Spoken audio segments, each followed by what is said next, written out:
Donc le sujet en fait de cette conférence a été en fait initié par Monsieur Mercier et Monsieur Pépin, donc, qui ont déjà fait des conférences dans le cadre de l'Université populaire autour justement de la question aussi de la collapsologie. Vous savez, cette discipline qui étudie l'effondrement, on va employer pour l'instant ce terme-là, donc des civilisations. Et ce qui manquait, il me semble, c'est quand même un regard d'historien, finalement, sur ces questions-là. On parle de l'effondrement des sociétés, de l'effondrement des civilisations, c'est un problème de base.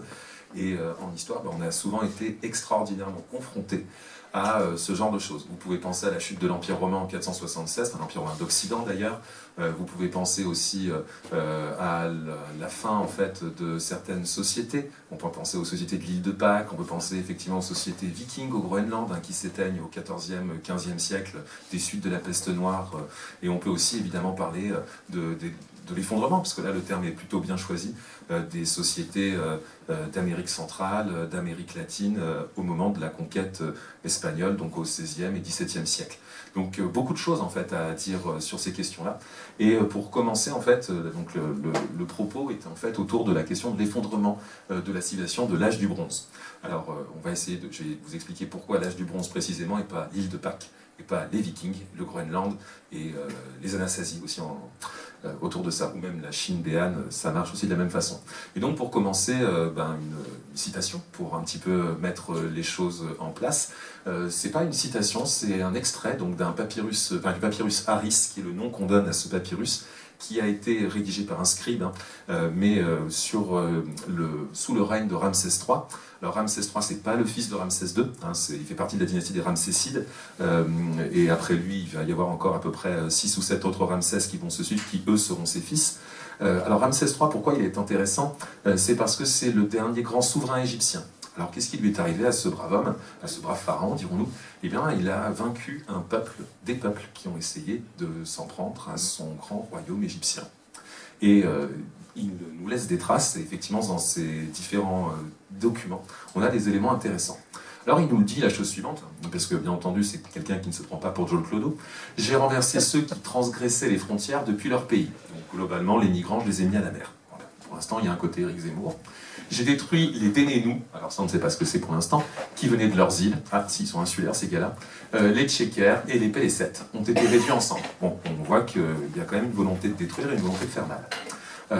Les Sardanes et les Wechesh, alors attention, rien à voir avec... non, c'est pas moi, c'est le papyrus qui dit ça, qui venaient de la mer ont été anéantis, faits prisonniers en une seule fois et amenés comme captifs en Égypte, nombreux comme les grains de sable de la berge. Donc ça veut dire qu'il y en avait quand même pas mal, c'était une sacrée nuée, et c'était pas évident à gérer. Je les ai établis dans des forteresses soumis à mon nom. Là déjà ça devient assez intéressant, c'est que les prisonniers, on va peut-être pas les tuer ou les réduire en esclavage, on va les utiliser parce que peut-être qu'ils ont peur d'un autre truc qui arrive, d'un autre cataclysme qui arrive. C'est par centaines de milliers. Alors attention, le pharaon, c'est un petit peu comme la CGT pour les manifestations. On est sur une vision assez dynamique du chiffre et du nombre. Que l'on compte les jeunes gens parmi eux. Je les ai tous taxés chaque année en vêtements et en grains, stockés dans des trésors et des enclos à céréales. Donc là, on est sur un état très traditionnel qui a des populations qui ont été emprisonnées, mais qui ensuite ont été fixées sur des terres et qui payent l'impôt au pharaon. Tout semble s'être plutôt bien passé. Et pourtant, ce texte, il est assez remarquable, puisque en fait, c'est le dernier texte écrit au cours du XIIe siècle avant Jésus-Christ, parce qu'en fait, ailleurs, l'écriture a disparu. Il n'y a plus qu'en Égypte, en fait, où elle survit, où elle survient. Que ce soit, on verra une carte pour représenter un petit peu tout ça, que ce soit l'Empire hittite, que ce soit les royaumes centrés autour de Mycène, que ce soit la Crète minoenne, que ce soit l'Empire assyrien, que ce soit le royaume de Mitanni, que ce soit les royaumes de Chypre, d'Ougarit, que ce soit la Mésopotamie des Akkadiens, il n'y a plus rien. Il y a un truc qui a dysfonctionné, quelque chose qui s'est produit, qui fait que, en fait, le seul texte, et ça va être notre gros problème, les seuls textes écrits qui nous montrent en fait ce qui s'est passé, ils sont souvent liés aux Égyptiens.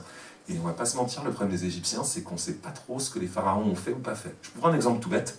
Vous parlez de la construction du temple de Luxor. Le type, il pèse complètement un câble. En fait, non, si. Le pharaon Ramsès II, tiens, c'est pas le... Vous avez compris, c'est pas le père de Ramsès III, mais enfin bon, l'un des fondateurs de la dynastie des Ramsésides, a représenté à Luxor l'une de ses plus belles batailles. Et sur le temple d'Abou Simbel encore plus. Cette bataille, c'est la bataille de Kadesh. qui a lieu dans les années 1270, donc pas si éloigné de ça de nous, et qui a opposé Ramsès II au roi Muwatalli II, qui est un roi hittite. Et alors là, on peut y aller. Le pharaon égyptien, il n'a pas simplement gagné. Vous pouvez voir le bas-relief du temple d'Abou Simbel, où vous voyez effectivement la représentation de Ramsès II, ici, en train de prendre par les cheveux des prisonniers, des gens, puisqu'il les a tués, en fait, littéralement. Et en fait, c'est un mensonge. En fait, Ramsès II, il a perdu la bataille de Kadesh. Mais juste, ça s'est fixé là. Et donc, du coup, c'est très compliqué parce que les sources qui vont nous intéresser ici sont des sources qui sont celles de ceux qui sont restés et en fait de souverains qui sont quand même des souverains, des rois et des dieux en même temps. C'est pas évident quand même à gérer. Du coup, ils ont tendance à ne pas forcément dire les choses telles qu'elles se sont passées. Donc, on est face à un énorme problème. C'est la seule source réelle que l'on ait sur ces événements. Alors, bien entendu, il y a les sources archéologiques, on y reviendra. Et donc, qu'est-ce qui s'est passé? Qu'est-ce qui s'est effectivement passé? Je pense qu'on peut passer juste à l'intro pour commencer à avoir les éléments de concept. Oui, non. Il n'y a pas de souci. Ouais, c'est bon. En guise d'intro, on va tout de suite faire le point sur une notion qui est extrêmement compliquée. C'est la notion de civilisation. Alors, je pense qu'on a trois sens à donner et qui sont aussi complémentaires. Vous avez le sens classique du terme, une civilisation, ce serait des sociétés, une société qui a sa culture, sa religion, ses institutions. Ça va être la définition extrêmement basique et je pense que c'est celle-ci qu'il faut que vous ayez en tête quand je vais utiliser le terme de civilisation qui va beaucoup revenir. Un autre terme qui peut être utilisé, c'est un terme qui est beaucoup plus englobant, c'est plutôt celui-ci, on peut l'emprunter à Fernand Braudel, dans la Méditerranée à l'époque de Philippe II, qui définit ce que c'est qu'une civilisation. Une civilisation, c'est pas simplement, par exemple, Fernand Braudel, dans la Méditerranée sous Philippe II, il dit que l'Empire ottoman et que l'Empire espagnol est en train de se construire en Méditerranée, dans le reste du monde, font partie d'une seule et même civilisation, la civilisation méditerranéenne. Ça marche de la même façon pour l'âge du bronze entre les Hittites et les Égyptiens, par exemple. C'est-à-dire qu'en fait, ils ont la même façon de pratiquer l'agriculture, le même contrôle social, des institutions qui sont finalement relativement proches. Globalement, ils forment un monde, même si parfois ce monde, il rentre en confrontation les uns avec les autres. Et puis le dernier sens, qui est en fait le sens le plus problématique, c'est le sens moral de civilisation, c'est-à-dire supériorité de ces bâtis, etc. Alors attention, quand je parle de civilisation de l'âge du bronze, je parle de cet ensemble global à l'intérieur duquel on va avoir des Hittites, des Mycéniens, des Chypriotes, des Ougaritiens, un peu tout ce monde du Levant et de la Grèce. Donc voilà un petit peu la mise au point de tout ça. Tout ça pour vous dire la chose suivante, c'est que cette question de la civilisation et des types des civilisations, elle est finalement assez classique. C'est assez simple, toutes les civilisations sont amenées à disparaître. Ça c'est un leitmotiv extrêmement classique qu'on retrouve dans toutes les sources qui nous reviennent. De Saint-Augustin jusqu'aux ouvrages récents de Jared Diamond, on nous dit, chez Saint-Augustin, Rome est tombée, mais c'est pas grave, il y a autre chose qui va prendre le dessus. Chez Jared Diamond, justement, dans son livre Effondrement, il va justement essayer de travailler sur les difficultés qu'ont les sociétés à s'adapter à des différences, en prenant l'exemple de l'île de Pâques, des Anasazi, de l'Empire mongol, de l'Empire chinois. Alors, jusque-là, on est d'accord que ces sociétés sont amenées à s'effondrer, et ça semble être effectivement une sorte de, de vieille marotte, de lieu commun même. Sauf que ce lieu commun, en réalité, il devient de plus en plus intéressant pour nous. Je tiens à rappeler effectivement les différents rapports du GIEC sur les questions environnementales. On observe de plus en plus des catastrophes, de plus en plus nombreuses. On observe aussi des catastrophes qui sont de plus en plus fortes, qui gagnent en intensité. Des problématiques liées aussi aux zones qui sont touchées par ces catastrophes. Vous savez qu'à peu près la moitié de l'humanité vit à moins de 40 km des littoraux, qui sont les zones les plus problématiques. Et bien entendu, on ne va pas redire les choses, mais il y a aussi la question du réchauffement climatique avec les grandes difficultés que nous avons là. Et donc, dans ce monde dans lequel nous vivons, on a de plus en plus une réflexion à avoir sur cette question de la fin de la civilisation, finalement, parce qu'on a l'impression que c'est en train d'arriver, finalement. Vous avez beaucoup de théoriciens de l'apocalypse, qu'on pourrait appeler, certains les appelleraient des collapsologues, etc., qui voient quand même, peut-être pour certains, la fin de l'humanité, pour d'autres, en fait, la nécessité qu'a l'humanité de ne plus continuer sur les modèles de sa civilisation, qui sont des modèles que vous connaissez. C'est une civilisation capitaliste, basée sur une mondialisation et une globalisation des échanges, si on veut dire les choses simplement et rapidement. Mais je vais revenir sur cette notion d'internationalisation, de mondialisation, pour parler de l'âge du bronze. Donc en fait, si je vous parle de la fin de la civilisation, c'est plus un lieu commun, c'est quelque chose qui fait peur. Alors justement, on va pouvoir passer sur pourquoi l'âge du bronze, parce que c'est la question centrale des éléments. Il faut juste remonter un petit peu, comme ça je vais pouvoir fixer juste un tout petit peu remonter les éléments du PowerPoint, ouais, parce que là je suis sur les définitions. Alors justement, pourquoi l'âge du bronze et pas les Vikings, les Anasazi, etc. Parce que sinon j'aurais pu vous faire un exposé tout à fait docte sur l'ouvrage de Jared Diamond qui s'appelle Effondrement. Mais pourquoi j'ai choisi plutôt l'âge du bronze plutôt que les Vikings, plutôt que nos chers habitants de l'île de Pâques, etc. Pourquoi eux? Eh bien, c'est assez simple finalement. C'est que ce soit les Mayas, les Anasazi, les Chinois du temps de l'Empire des Han, donc plutôt à la fin de l'Antiquité, ils ont des caractéristiques semblables, mais en fait, Jared Diamond ne les étudie pas. C'est un anthropologue de formation, et il est très lié à la logique de l'anthropologie. En anthropologie, la méthode classique qui a été mise en place par Claude Lévi-Strauss dans les années 50, notamment par Claude Lévi-Strauss, c'est la technique suivante. On circonscrit en fait un espace et on vous montre les dynamiques à l'intérieur de cet espace-là. Mais le problème, c'est que nous, nos sociétés, c'est des sociétés qui sont connectées. Donc on ne peut pas faire des isolats, si vous voulez. Et le livre de Klein, qui est celui qui va sur lequel j'ai beaucoup m'appuyé pour construire un petit peu tout ce propos, eh bien, ce livre il est intéressant parce qu'il va mettre en relation. En histoire, on a de plus en plus le goût des histoires connectées, c'est-à-dire qu'on ne va plus étudier une sphère de civilisation. Je vous renvoie d'ailleurs à l'histoire de France mondiale de Patrick Boucheron, donc professeur au Collège de France, qui va justement montrer que ce qui se passe en France, en fait, c'est pas intéressant en tant que tel, c'est la mise en relation de ce qui se passe en fait à travers le monde qui va expliquer ça. Et du coup, ces histoires connectées, eh bien, c'est ce que le livre fait, c'est en soi quelque chose de très intéressant dans la recherche historique. Donc tout simplement, qu'est-ce que j'entends par civilisation de l'âge du bronze? Je ne vais pas prendre la civilisation de l'âge du bronze depuis la construction des pyramides. J'ai plutôt parlé de son âge d'or qui va de moins 1500 jusqu'effectivement aux années moins 1170. Donc on va caractériser à peu près 4 siècles. Je vais parler sur un ensemble de 4 siècles où justement on a des sociétés hétérogènes qui sont très connectées les unes aux autres. L'Empire hittite et l'Empire égyptien, ils ne sont pas connectés uniquement par la guerre, ils le sont aussi par les épouses, par les princes, parce qu'on ne marie pas uniquement les femmes, on marie aussi les hommes, et on les envoie. D'ailleurs, certains sont assassinés en route, c'est intéressant aussi. Et il y a aussi tout simplement des relations commerciales, humaines, et des flux qui sont extrêmement nombreux. Des flux matériels, immatériels, humains. C'est un espace connecté, c'est la définition même de l'organisation de la mondialisation par flux, qu'on peut retrouver aujourd'hui en géographie. Et donc tout ça pour vous dire que c'est des sociétés hétérogènes connectées qui ont des échanges internationalisés. On ne va pas parler de mondialisation parce que ça semble un peu bizarre, mais internationalisation, ça me semble être un bon terme. Ces sociétés sont bien reliées et donc l'aire géographique considérée, c'est surtout la Méditerranée orientale, donc qui irait de la Grèce jusqu'au Levant et qui irait jusqu'en Mésopotamie sur les hauts plateaux iraniens. On va déborder un peu en allant jusqu'aux civilisations de l'Indus, notamment la civilisation de Mohenjo-Daro, et on y reviendra quand il s'agira de parler de l'énergie de cette mondialisation. Vous savez que la mondialisation c'est des flux et c'est aussi une énergie. Alors à notre époque c'est le pétrole, à leur époque c'est le bronze. Donc là aussi on va avoir cette société. Donc voilà pourquoi la société de l'âge du bronze, c'est l'énergie de cette civilisation, c'est le métal de cette civilisation, c'est effectivement ce qui va dynamiser cette civilisation au sens global du terme. Et du coup, maintenant on peut passer à, est-ce qu'on a un fonctionnement si proche de nos sociétés? Bah oui, elles sont connectées entre elles, on va le voir effectivement, c'est très proche d'une autre.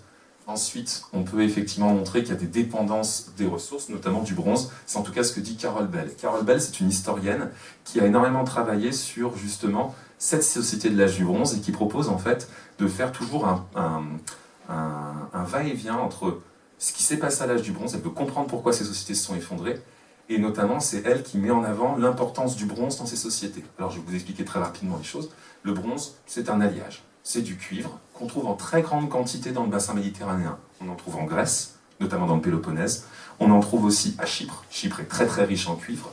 On en trouve aussi en Anatolie.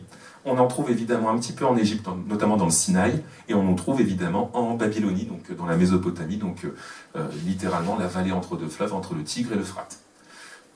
Ça pose pas de problème. Mais il manque une ressource. Le cuivre et l'étain. Or, à cette époque-là, il n'y a aucun autre gisement d'étain qui nous soit connu. Il n'y en a qu'un. C'est dans la vallée de l'Indus. Et donc, justement, s'il y a du bronze, c'est qu'il y a à la fois du cuivre et de l'étain. Et c'est ce qui va faire fonctionner ces sociétés. J'y reviendrai dans le premier temps pour vous expliquer comment tout cela s'organise. Et quand une des deux composantes de cet alliage vient à manquer, eh bien c'est comme si nous n'avions plus de pétrole ou plus effectivement de quoi raffiner. Et bien il se pose un problème, parce que c'est leur base de leur société. Et donc c'est un petit peu le récit que je vais vous tenir ici. Les débats actuels sur la collapsologie, avant juste de mettre la problématique, je vais quand même faire un peu le point sur l'historiographie. Sur les anticipations avant l'effondrement, on va voir effectivement toutes les adaptations des sociétés, évidemment.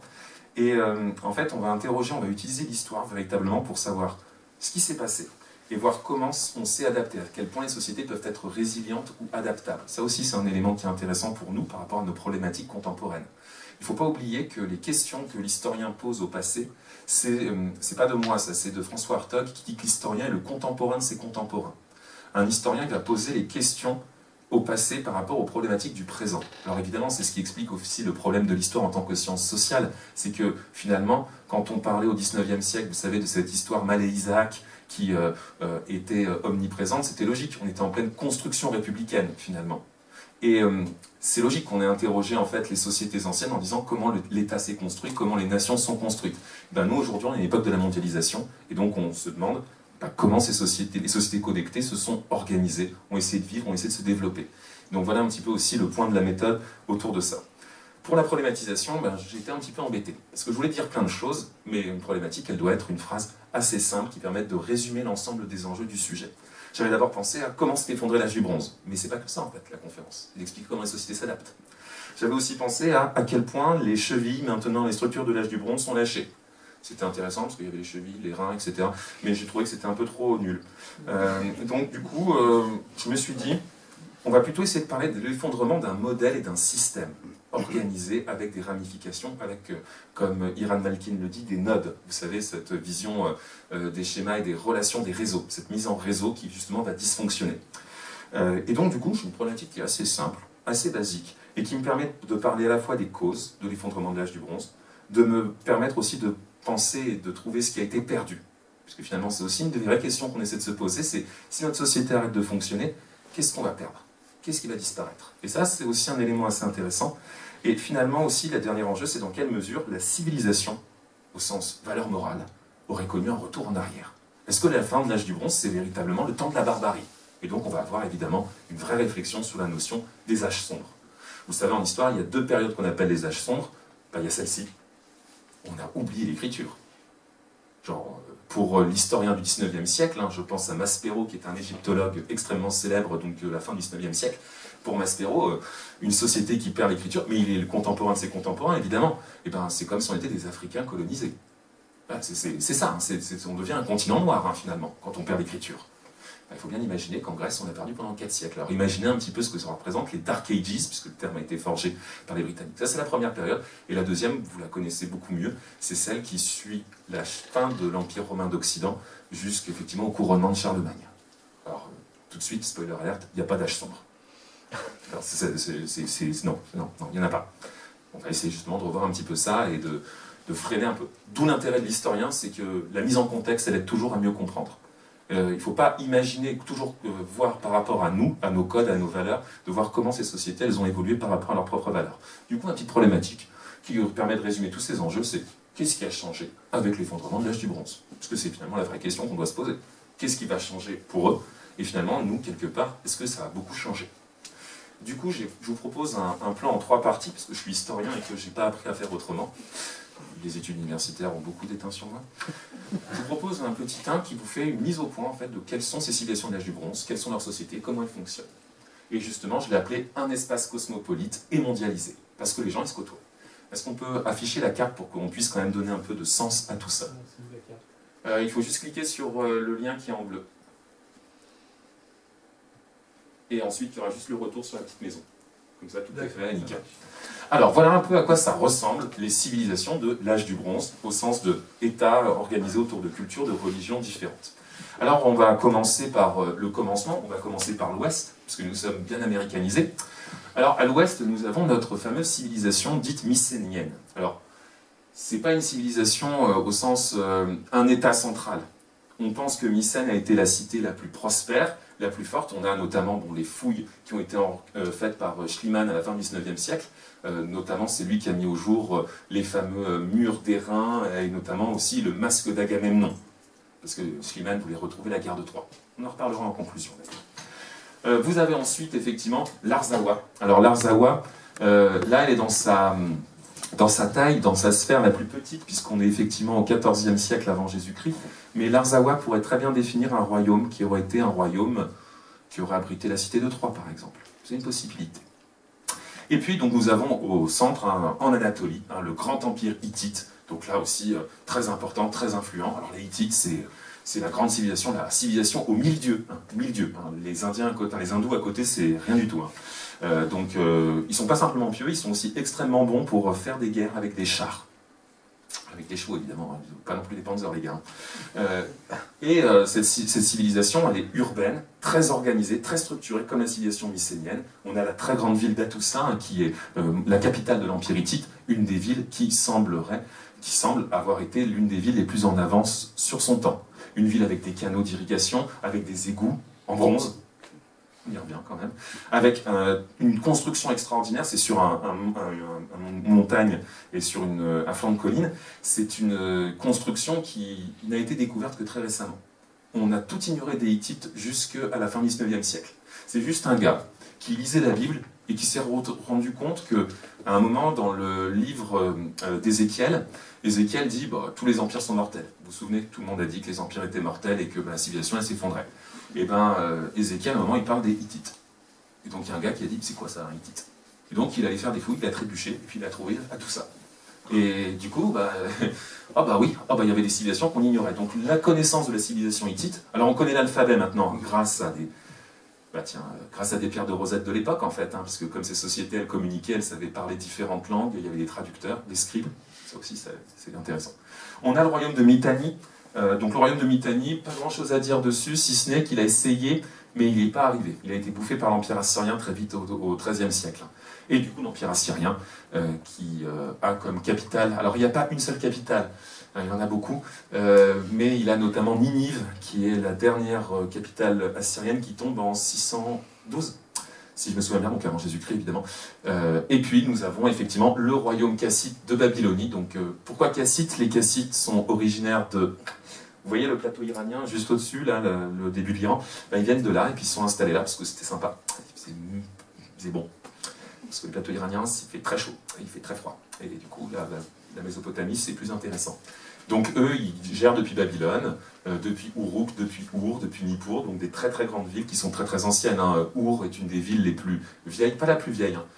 D'ailleurs, les plus vieilles villes, on va en parler tout de suite. Nous avons l'Empire égyptien, qui à cette époque-là, vous voyez, est en guerre avec l'Empire hittite pour le contrôle du Levant, et notamment pour le contrôle des villes comme Tyr, Sidon, Byblos ou Garit, qui sont les grandes villes commerçantes et marchandes qui canalisent toutes les richesses et qui permettent de contrôler les réseaux de transport. Vous savez, aujourd'hui, la situation elle est la même. Les Chinois et les Américains s'affrontent pour le détroit de Malacca, s'affrontent autour de ces questions-là. On n'a pas bougé, en fait, depuis le temps. Donc ça, c'est un trait constant dans l'histoire de l'humanité. Ça ne veut pas dire qu'ils sont la guerre, ça veut dire que parfois, il y a des tensions. Mais à l'époque, il y avait aussi ce même système. L'Empire égyptien, je pense qu'on est bon. On peut revenir au truc central. Voilà, c'est beau la technologie. Et donc, du coup, ces civilisations différentes, vous les avez, je les ai notées, je les ai fait taper, pardon. Donc, voilà, les Hittites, les Égyptiens, les Assyriens et les Mycéniens, etc. Et donc, du coup, ces civilisations, elles ont des modèles proches. Alors, justement, je vais faire le point là-dessus. Fonctionnement royaux ou palatiaux. Que ce soit pour l'Égypte pharaonique, c'est un pharaon, d'accord? Donc tout le monde voit ce que c'est la réincarnation d'Horus, c'est un dieu et en même temps c'est un roi. Ils deviennent dieux, alors de leur vivant, un peu, parce qu'il faut quand même avoir du pouvoir.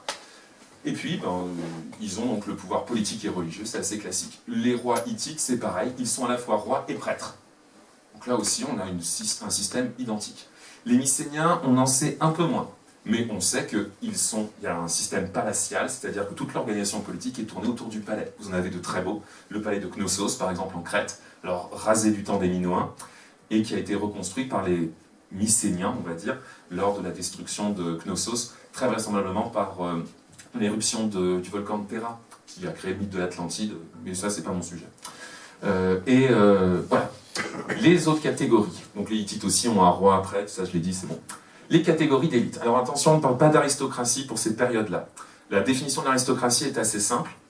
L'aristocratie, c'est ceux qui ont du temps libre. Ces sociétés n'ont pas de temps libre. Ben oui, l'aristocrate, c'est celui du XVIIIe siècle. C'est l'otium, l'aristocratie. Donc là, il n'y a pas une société aristocratique. Il y a des sociétés qui sont extrêmement figées, qui travaillent. Tout le monde travaille. Même le prêtre, il travaille tout le temps, de jour comme de nuit. Donc on a un système d'élite. C'est un petit peu différent. C'est-à-dire qu'on a des sociétés qui sont surmenées.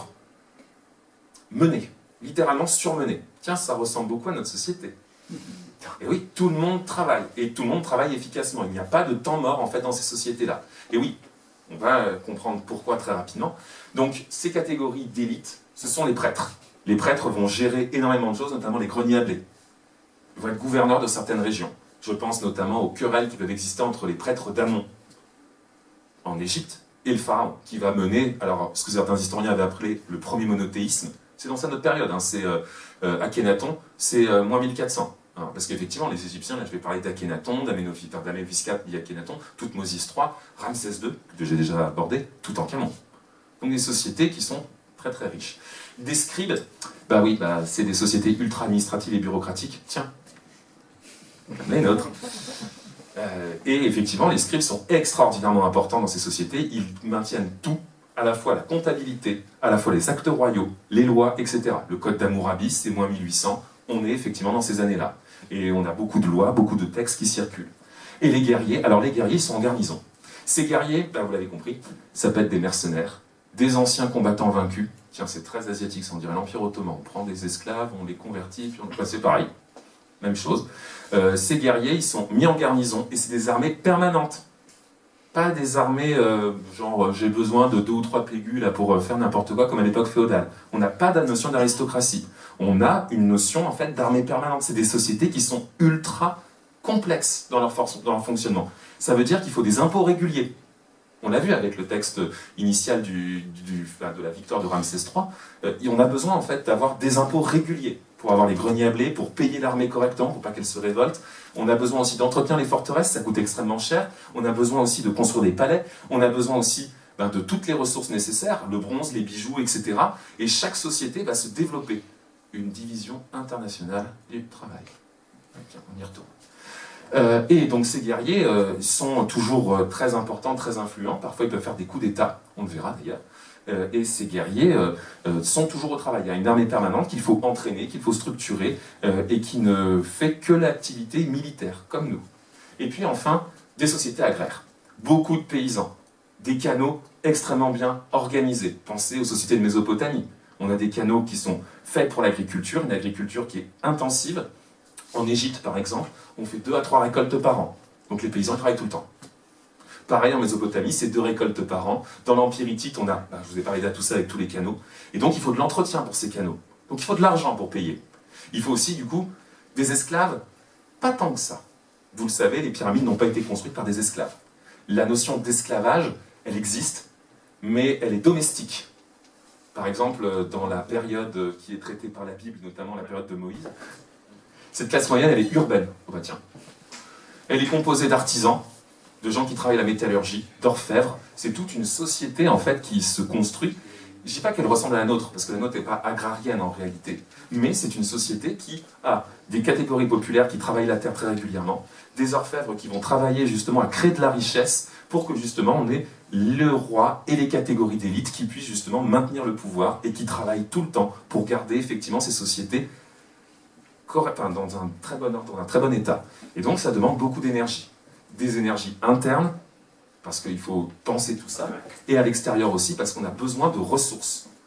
Exemple, je pense que c'est le moment où on peut passer au dernier point du grand 1. Des civilisations qui sont florissantes et très bien reliées les unes avec les autres. Avec comme élément de base, pour parler de cela, il faut juste qu'on descende encore un petit peu, l'importance du fer, du bronze, merci, ça c'est moi, fatigué. Donc c'est l'énergie de l'âge du bronze, oubliez l'importance du fer, c'est du bronze. Le bronze, c'est vraiment ce qui va permettre de construire les canaux, de construire toute l'irrigation, de construire aussi les bijoux, les amphores, qui vont permettre aussi de construire les arrières des chars pour le pouvoir militaire, les épées, les boucliers, les casques, mais aussi en fait tous les travaux des champs. Et oui, il faut faire les travaux des champs, et donc on a besoin d'arrières, on a besoin de charrues, on a besoin en fait de tous ces éléments-là pour produire. Et donc du coup, on doit se fournir en bronze en fait. C'est la chose la plus fondamentale qui soit. Du cuivre, on en a, mais du coup, il y a des pays, des États, qui vont être des États de transit. La vallée de l'Indus, elle a de l'étain, mais elle va le vendre très cher son État. Ça va en Babylonie. Les Babyloniens, ils font quoi? Qu'est-ce qu'on peut leur donner? Du blé, ils en ont, puisqu'il y a l'Indus. Par contre, des lapis lazuli, ça, on n'en a pas. Mais on va faire de très jolis bijoux là-dessus. Des vêtements, on sait très bien faire, on va leur en vendre aussi. Du coup, on a de l'étain. Mais les Assyriens, ils veulent de l'étain aussi. Qu'est-ce qu'ils ont à vendre? Ils ont du cuivre, par exemple. Qu'est-ce qu'ils ont aussi encore à vendre? Des bijoux, des amphores, etc. Et du coup, les Assyriens, ils ont de l'étain. Et du coup, les Égyptiens, est-ce qu'ils ont de l'étain? Non, mais ils ont de l'or. Beaucoup, beaucoup d'or. Et d'ailleurs, toutes les expéditions en Nubie, c'est pour sécuriser les gisements d'or. Et donc, du coup, l'or devient de plus en plus important dans les échanges commerciaux. Alors, il n'y a pas encore de monnaie, c'est des lingots, la plupart du temps, ou des bijoux, des statuettes, etc. Donc, les Égyptiens vont faire ça. Donc, il faut travailler l'or, il faut travailler effectivement l'artisanat. Et l'Égypte a beaucoup de blé. Pas au sens ils ont aussi ils ont des papyries, eux ils réussissent à mieux gérer que les autres, des produits de luxe, et l'Égypte a besoin de beaucoup de choses. Elle a besoin d'étain, mais elle a aussi besoin de bois, notamment de bois solide. Ça tombe bien, il y en a qui en ont, c'est les Phéniciens avec le Liban, derrière les monts anti-Liban. Donc eux, ils ont du bois, c'est très bien. Les Hittites, ils ont pas mal de choses, mais ils ont besoin d'étain, et donc pareil, ils ont aussi leur production commerciale, etc. Ceux qui sont les moins bien lotis, c'est les Mycéniens. Alors eux, ils ont que dalle. Si, ils ont un truc. Ils ont de bons soldats. Donc on vend les soldats, les mercenaires. Et ces réseaux sont toujours très très... Vous verrez qu'il y a des Grecs partout. Les Minoens, ils sont très très bons pour faire des fresques. Alors on a des fresques minoennes en Égypte. Et on fait circuler des artistes. Ils sont là, vas-y, fais la peinture, etc. Donc on a une société, des sociétés complexes, et les interactions sont de plus en plus complexes les unes avec les autres. On a des montages financiers qui sont faits, on a des tablettes nombreuses à Ougarit qui ont été conservées parce que en fait ça a été détruit, donc les tablettes ont brûlé, donc du coup c'est pratique pour nous. Le bonheur des uns fait le malheur des autres, le malheur des autres fait le bonheur des autres, je ne sais pas comment il faut dire. Mais en tout cas, on est bien content qu'ils se soient fait détruire parce que sinon on n'aurait jamais eu ces tablettes. Donc on n'aurait jamais su. Bref. Du coup, à Ougarit, on voit très très bien les montages financiers. Vous n'êtes pas sans savoir que le premier texte écrit de l'histoire de l'humanité, c'est pas le Code d'Hammurabi, c'est pas l'épopée de Gilgamesh, c'est la stèle d'Al-Nasir. Al-Nasir, c'est un marchand mésopotamien qui dit « on m'a escroqué ». C'est la première trace écrite que l'on ait. C'est pas genre « j'ai tant de têtes de bétail », c'est genre « rends-moi mes sous ». C'est la base de... C'est le premier document qu'on a retrouvé, c'est une plainte. Alors ça ne veut pas dire qu'il n'y en a pas d'autres avant, mais le premier qu'on a trouvé, qu'on a pu dater, c'est la stèle d'Al-Nasir qui dit rends-moi l'argent. Donc du coup, des relations qui se tissent et qui ne cessent de se renforcer. Et donc ça, c'est là-dessus que je veux terminer cette première partie, autour des flux matériels. Si on peut cliquer sur le lien, on verra très bien ça. Vous avez ici un bas-relief de la tombe de Rekhmiré, vers moins 1400. Alors Rekhmiré, c'est qui? C'est un vizir égyptien.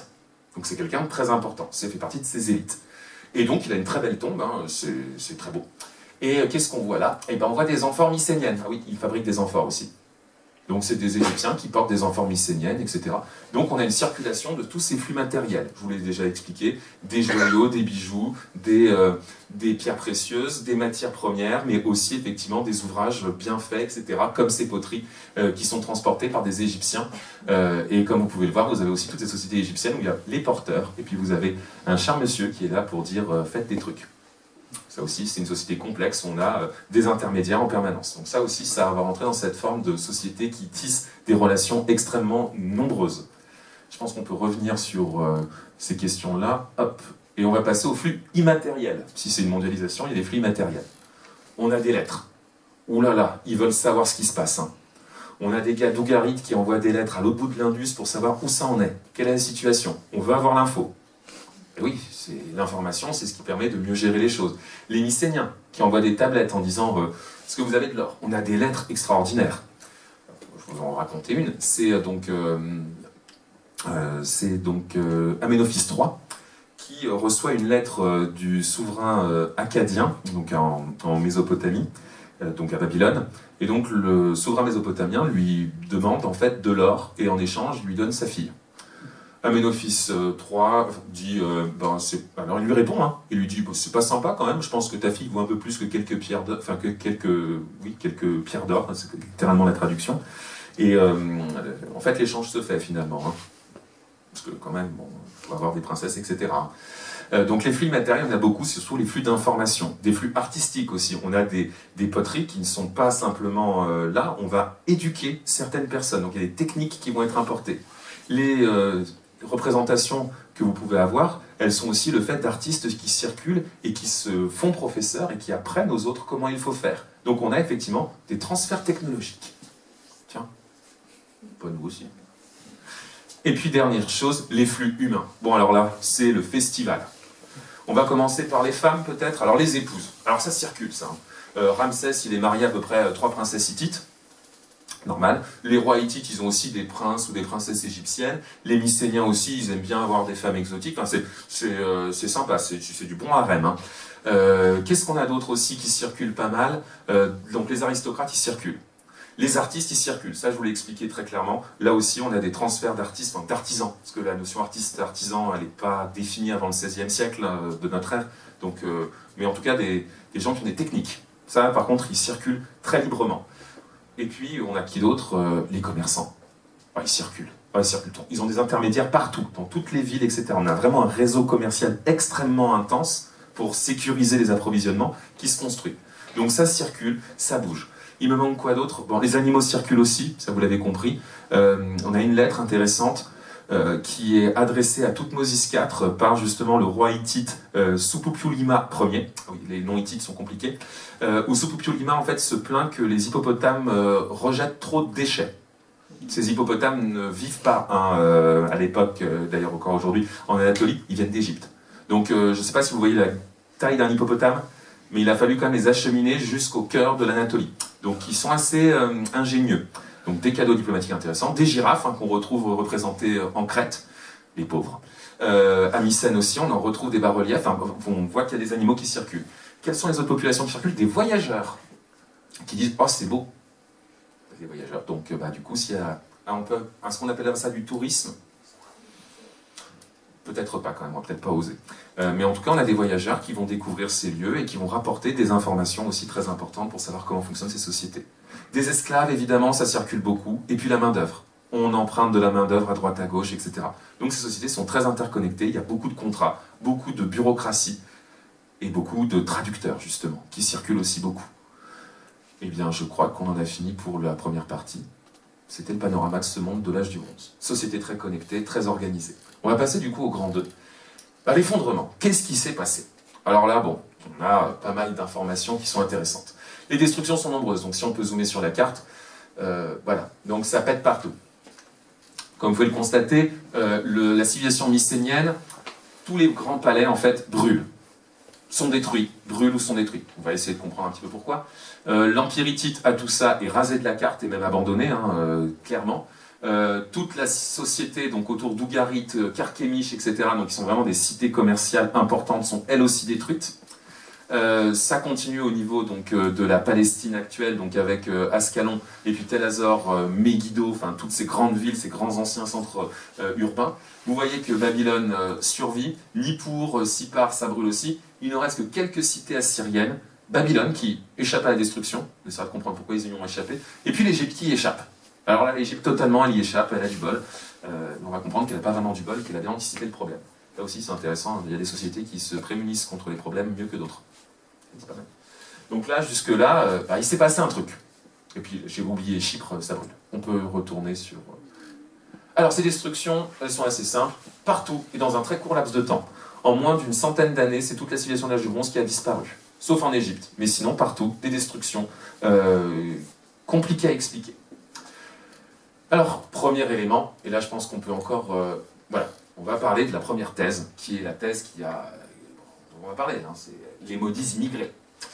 Alors, on les appelle les peuples de la mer. Alors, qui sont ces gens? Oula, c'est compliqué.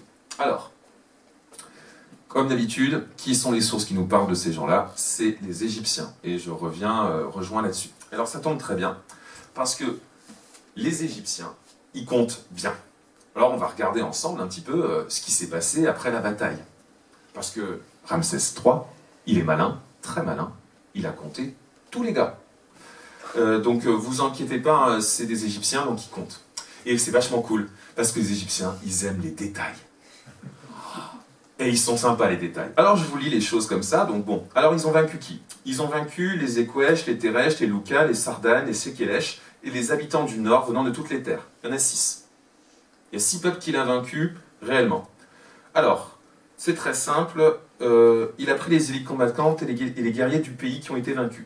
Et il nous fait la liste des captifs capturés sur les terres de Libye et des pays qu'il ramena avec lui. Donc, il se iloie, hein, il se sent plus pissé.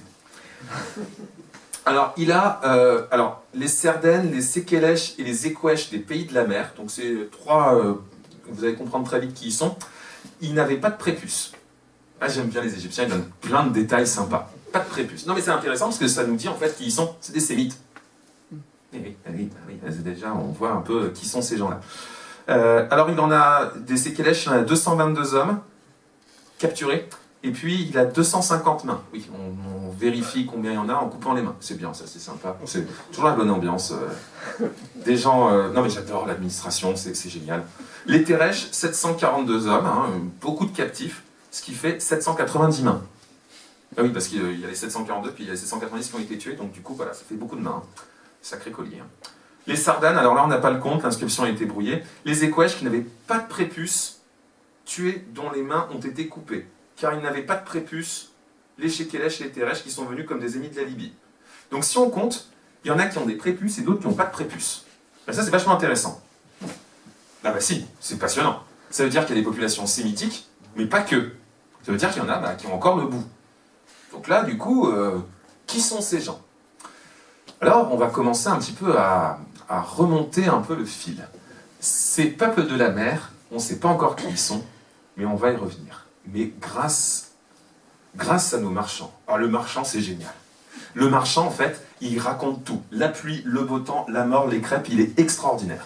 Et ça tombe très bien. On a trouvé, donc dans les années 90, je pense qu'on peut baisser pour avoir ces témoignages-là, on a trouvé 140 lettres qui sont les lettres d'Urthénou. Alors Urthénou, c'est le nom de la maison dans laquelle on a retrouvé toutes ces lettres. Et ce gars-là, il est très intéressant puisqu'il a vécu au moment où ça s'effondrait. Et c'est les documents. Il faisait des doubles. Très parano, le garçon. Mais du coup, grâce à ça, on peut reconstituer. Alors, c'est un marchand qui raconte ses problèmes. Et on peut dater, en fait, parce qu'il les a datés grâce, justement, aux crues, etc. On peut le reconstituer. Donc, on sait, en fait, ce qui s'est passé, je dirais pas minute par minute, mais on peut savoir à peu près sur un laps de 20 ans ce qui s'est produit. Donc, on est dans les années moins 1200, moins 1180, moins 1200, moins 1190. Là, c'est intéressant. Alors, il écrit une lettre à son frère il écrit beaucoup de lettres à son frère qui globalement est du côté de Chypre. Et les premières lettres, elles sont assez simples. J'ai besoin de cuivre, j'ai besoin de matières premières, est-ce que tu peux m'en envoyer? Apparemment, le gars s'exécute. Et puis, plus les lettres avancent, plus c'est genre, est-ce que vous avez du blé? Parce que là, on n'en a pas beaucoup. Est-ce que vous n'avez pas vu certains bateaux? Parce qu'il y a quand même des pillards, et de plus en plus, on se rend compte qu'il y a un monde de pillards, etc. Et que dans le même temps, lui, il dit, mais j'ai plus de marchandises en fait à vendre. Les affaires, elles vont pas bien du tout. Et progressivement, on voit ça, jusqu'à ce qu'il leur envoie une lettre en disant, la ville est assiégée. Donc là, on a un truc quand même qui se passe. Et là, ça devient intéressant parce qu'il nous permet de mieux comprendre le problème. Je pense qu'on peut justement voir ça. Donc, qu'est-ce qu'on a? Grâce à ces lettres, on sait qu'il y a eu des tremblements de terre. Bah oui, il y a des informateurs partout. On sait qu'à tout ça, il y a eu un grand tremblement de terre qui a fragilisé, peut-être même détruit la cité d'Atoussa. On sait aussi qu'il y en a eu en Égypte, qu'il y en a eu aussi du côté de Megiddo, pratiquement au même moment. Ensuite, on a eu quoi d'autre? Des famines. Ah oui, ils veulent du blé, mais dans tous les sens. On a donc la lettre de Mursili III, qui écrit au pharaon égyptien Ramsès III, déjà, de lui dire on a marié nos enfants, envoie-moi du blé. J'en ai plus pour nourrir ma population. Les canaux ne sont plus entretenus. Pourquoi ils sont plus entretenus, à votre avis? Il n'y a plus d'étain. Donc le bronze, il n'y en a plus. Et donc du coup, l'irrigation, on ne peut plus la faire. Et vous imaginez ce que c'est que l'irrigation sur le haut plateau d'Anatolie. Hein. C'est pas la chose la plus facile du monde à faire. Et donc, il y a quoi d'autre aussi? Des révoltes internes. Et bah oui, tout ça, on a une lettre en disant « donne-moi des soldats ». Oui, parce que là, la population, elle n'a pas à bouffer, et du coup, elle se révolte un peu. Et à Mycène, c'est exactement ce que l'on voit. Les destructions mycéniennes sont super intéressantes dans le sens où elles ne sont pas extérieures. C'est des conflits internes. Les temples, les palais mycéniens sont détruits et abandonnés. Mais pas par des influences étrangères. C'est à l'intérieur du palais, en fait, qu'il y a eu des révoltes. Le roi est trahi par son aristocratie et ses élites, qui elles-mêmes sont trahies par le peuple qui, de toute façon, n'a plus les ressources nécessaires pour pouvoir vivre. Et donc, du coup, il n'accepte plus ce système-là. Parce qu'il n'y a plus de bronze.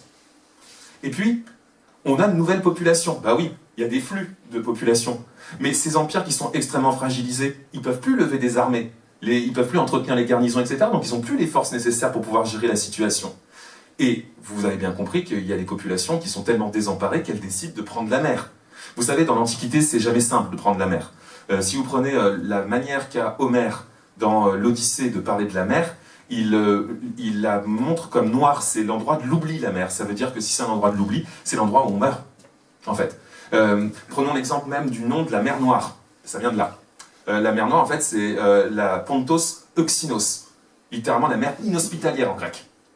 Genre, quand on prend la mer, et c'est pas bien, quoi. C'est pas cool. C'est dangereux. Donc s'il y a des populations qui sont parties, notamment sur la liste des textes qui sont donnés ici, c'est des gens qui viennent de Sardaigne, c'est des gens qui viennent d'Italie, enfin de Sicile pour être plus précis, de Libye, ça veut dire qu'il y avait de très très gros problèmes et une crise très importante dans ces sociétés. Alors du coup, quels sont ces peuples de la mer? C'est beaucoup de choses. Ça peut être des pillards, ça peut être des migrants qui effectivement s'organisent, ça peut être des gens qui décident de prendre les armes contre leur population, etc. Ceux qui sont en bout de course, c'est les Égyptiens qui prennent tout sur la tronche. Il manque un dernier élément. Avec l'absence de l'étain, les routes commerciales sont déstabilisées. Bon, en fin de compte, voilà, on a à peu près vu comment ça s'est effondré, tout ça. Et donc, on peut finalement terminer. Pris indépendamment, chacun de ces problèmes aurait pu être réglé. Un tremblement de terre, on peut reconstruire. Des famines, ça arrive, c'est déjà arrivé, on a des textes qui l'attestent. Des révoltes internes, ça a déjà existé, on a des guerres civiles qui sont relatées. Des nouvelles populations, vous avez bien vu, les Égyptiens, ils ont l'habitude d'accueillir de nouvelles populations. Ce que fait Ramsès III, c'est pas quelque chose de nouveau. Quand il l'écrit, on a l'habitude. Le fait de dire ils ont des prépuces ou pas de prépuces, c'est-à-dire qu'ils savent qui sont les populations qu'ils ont en face d'eux. Oui. Et puis, bien entendu, les routes commerciales déstabilisées, ça peut arriver aussi. Mais que tous ces problèmes arrivent au même moment, et bien justement là, c'est beaucoup plus difficile de gérer les choses. En fait, ce que je vais vous expliquer, c'est justement une théorie qui n'est pas forcément celle des dominos, mais c'est de montrer qu'il y a un système de la société de l'âge du bronze, des sociétés de l'âge du bronze, et c'est justement cette théorie, c'est le dernier point du grand 2, de la complexité. Je vais vous expliquer quelque chose d'assez simple. La théorie de la complexité, alors n'a de complexité que le nom, ça vient des mathématiques. Ça, toujours, les maths, quoi. Mais dans la théorie de la complexité, l'idée est la suivante.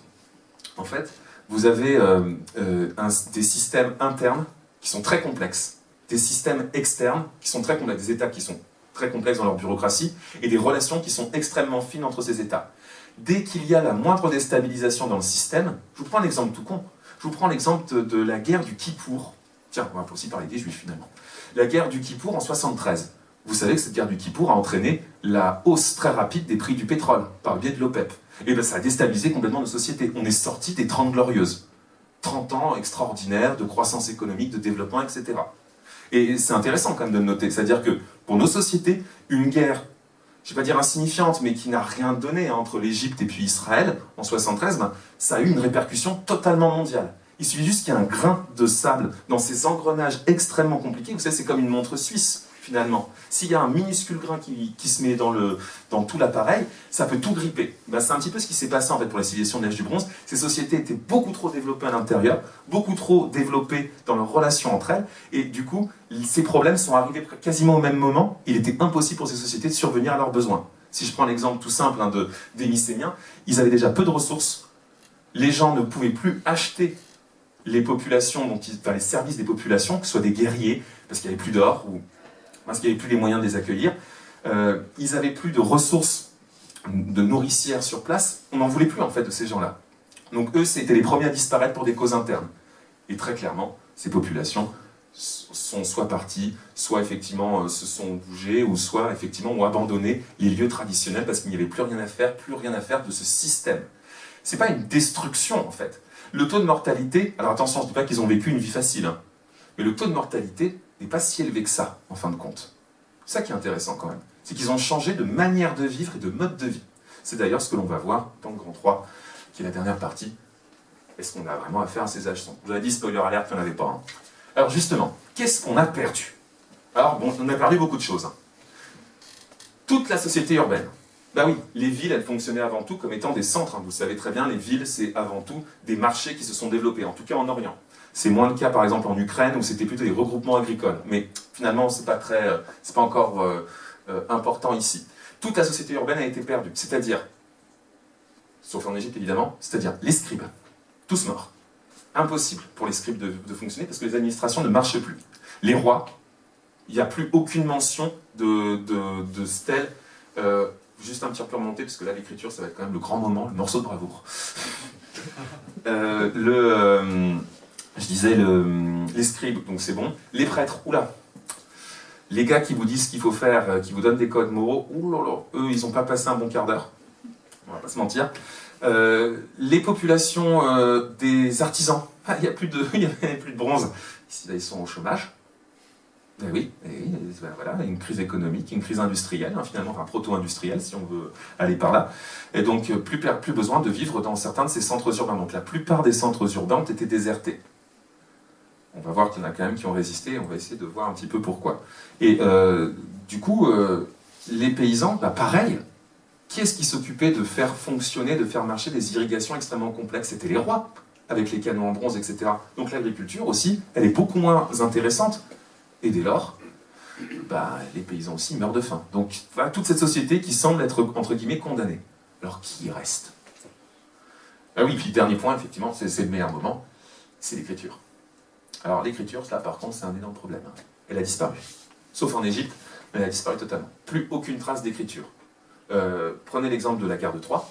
La guerre de Troie raconte très vraisemblablement quelques événements qui se sont passés vers moins 1200. Ça correspond à peu près, hein. Mais ça a été raconté à l'oral et fixé par écrit plus tard, mais raconté vers 750. Donc il y a 4 siècles où... Bon, donc du coup, ce qui est raconté, c'est un peu du bouche à oreille, donc la valeur historique, elle est quand même très très faible. Mais bon, c'est une des rares sources que l'on ait. Du coup, avec l'absence de l'écriture, on ne connaît plus le quotidien des individus. Notre marchand d'Ougarit, il nous était quand même bien utile avec ses plaintes.